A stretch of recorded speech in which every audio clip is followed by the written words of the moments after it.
If not for the driving rain and heavy pack on his back, it might have been a fun trip, like riding a zip line on vacation. 2 men rushed to greet him as he landed on the opposite shore and helped him off the line.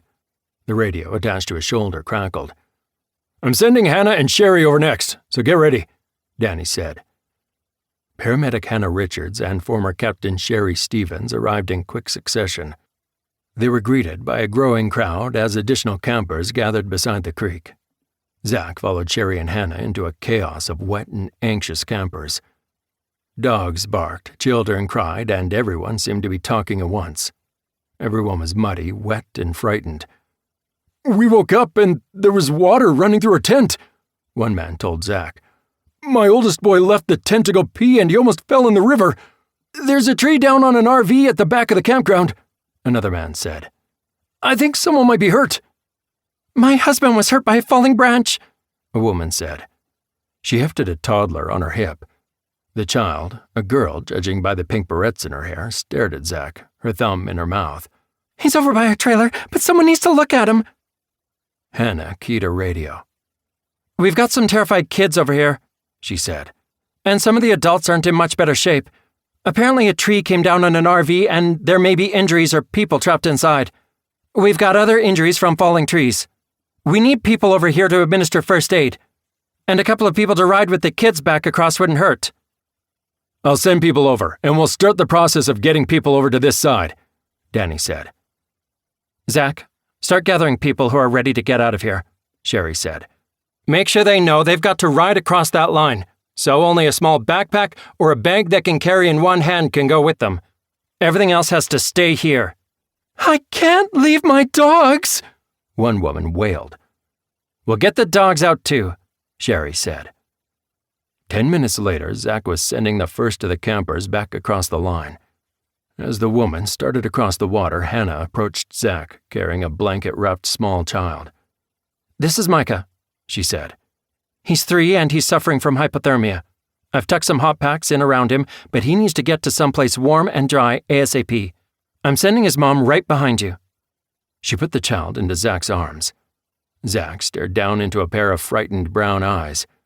Micah had his thumb stuffed into his mouth and said nothing, though tears, or maybe raindrops, slid down his flushed cheeks.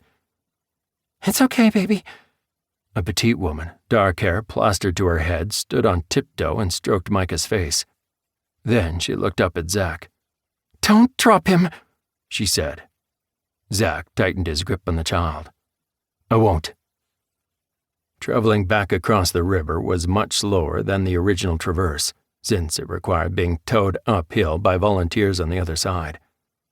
Halfway across, Micah began to squirm and wail. Zach held tight and tried to talk soothingly, though he was terrified he would drop the squirming child, despite them being clipped into safety lines. He sagged with relief when fellow team member Carrie Andrews stepped forward to take the boy from him. Then he stepped to one side a few moments later to allow Micah's mom to reunite with her son. The next hour was a blur of traveling back and forth across the flooded creek. The rain stopped and the sun came out, and Zach began to sweat in the heavy rain gear. But it was too much trouble to divest himself of pack, life vest, and harness, so he left everything on and focused on the work. He carried another child across, transported medical gear, and escorted a frantic, snapping golden retriever who was determined not to be harnessed to anything. Zach was only able to get the dog to cooperate when someone produced a packet of beef jerky, which Zach fed bit by bit to the trembling dog all the way back across the water. After the dog, there were only 2 more adults to get back across, and they didn't need Zach's help. He shed the harness and layers of gear and drank a bottle of water someone handed him. A tall blonde woman he hadn't seen before, one of the campers, he supposed, moved through the volunteers.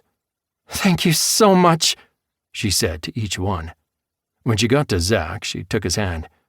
"You were amazing." "I was happy to do it," Zach said. It felt good to help other people, to make a difference. She smiled, showing dimples. "I'm Janie. What's your name?" "Zach. Zach Gregory." "Well, Zach Gregory, you and the other volunteers are real heroes," she said, then surprised him with a hug. He stepped back, a little embarrassed, but also pleased.